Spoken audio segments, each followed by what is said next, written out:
राधे राधे जी। आज कृष्ण जन्माष्टमी है। कृष्ण जी के जन्मदिन की आप सबको बहुत बहुत शुभकामनाएं। लड्डू गोपाल आज सबके घर में खुशियां भरी लेकर आए। आज सब मंदिर सजे होंगे, सब ने अपने अपने घर में लल्ला जी के जन्मदिन की खुशी में मंदिर दरबार सब ने अपने अपने सजाए होंगे। मेरे पास बहुत सारी कॉल्स आ रही थी और मैसेजेस आ रहे थे कि आपने पिक्चर्स में खीरे का क्या महत्व है, हमें समझ नहीं आया, हमने तो कभी खीरे से कृष्ण जन्म देखा नहीं, उत्पन्न होते हुए करा नहीं। तो मैं आप सबको बताना चाहूँगी कि आज के दिन हम व्रत रखते हैं जन्माष्टमी में कृष्ण भगवान के लिए। तो बहुत सारी स्त्रियाँ व्रत रखती हैं कि निर्जला व्रत, कुछ फलाहारी रखते हैं, कुछ लोग सिर्फ लिक्विड लेते हैं, कुछ कोई भी लिक्विड भी नहीं लेते, रात को 12 बजे कृष्ण जन्म के बाद ही लेते हैं, उनको भोग लगाने के बाद ही लेते हैं, और कुछ जने फलाहार में भोजन कर लेते हैं। तो उसमें क्या होता है कि जिस तरह भगवान की जो माँ थी वो प्रसव के समय जिस पीड़ा में थी, वो पीड़ा का एहसास होता है कि आप भी उनकी जन्म से पहले भूख प्यास से तड़फ रहे हैं, मतलब हैं तो आप उनकी अर्चना में, पर जो पेन वाली तड़फन है, जो उनकी शारीरिक कष्ट आ रहा है उनको, वो दर्द का वो महसूस कराने के लिए है। अगर आप नहीं रख सकते तो कोई ज़रूरी नहीं है। मैं भी फलाहार रखती हूँ, मैं भी निर्जला नहीं रख सकती। एक समय था जब निर्जला रखती थी, पर आज नहीं रख सकती, मेरी हेल्थ अलाउ नहीं करती, तो मैं भी फलाहार वाला रखती हूँ। तो एक तो ये हुआ व्रत रखने से, और दूसरा जन्म से। अब हम सब कृष्ण भगवान के लिए उस पीड़ा को तो फील करते हैं, पर हम उनको जन्म कैसे कराएं? तो हम उनको जन्म कराते हैं खीरे से। और खीरे की मेन महत्वता है कि उनकी एक ऐसे नाड़ यहाँ पे डंडी निकलनी चाहिए, पर मेरे पास इस समय छोटी आई है जो आप देख पा रहे हैं।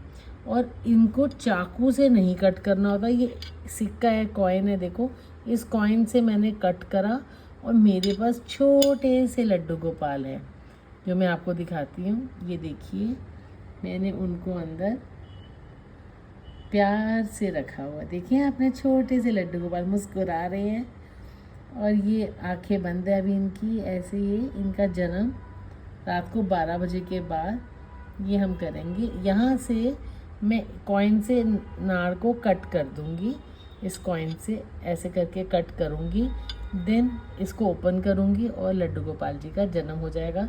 और घंटी बजा के, थाली ढोल नगाड़े बजा के, जैसे किया जाता है घरों में। पुराने ज़माने में जब खुशखबरी आती थी ना, तो थाली को पीटा जाता था कि हमारे घर लल्ला हुआ है। तो इसी तरह से मैं ये कराऊंगी, और ये मेरे लड्डू गोपाल को शीशा दिखाऊंगी, उनको श्रृंगार करूंगी, उनको तैयार करेंगे इस तरह से। तो ये है खीरे से जन्म की महत्वता। और ये छठी तक लड्डू गोपाल जी झूले पे विराजेंगे, और मैं छठी तक ये ऐसे ही मंदिर सजेगा, रोज़ दिया बत्ती होगी, भोग लगेगा प्रभु को।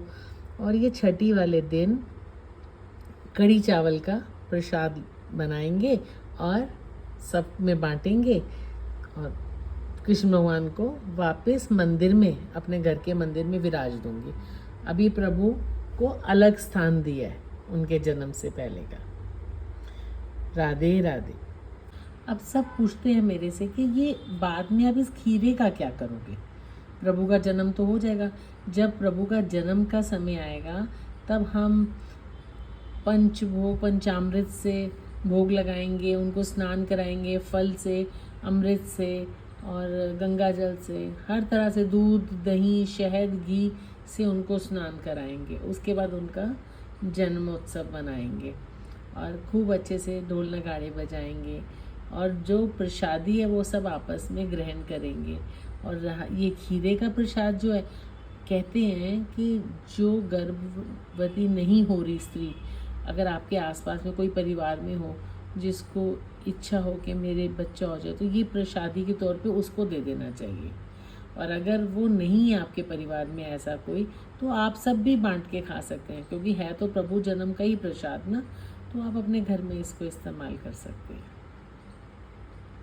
ये प्रसाद के रूप में आप पा सकते हैं इसको। राधे राधे। आप सबकी आचार्य सीमा खट्टर। अच्छा लगे तो मेरे चैनल को लाइक कीजिए, शेयर कीजिए, सब्सक्राइब कीजिए, मुझे बहुत अच्छा लगेगा। और कोई क्वेरी है आपकी और आप जानना चाहते हैं तो ज़रूर मुझे याद कीजिए।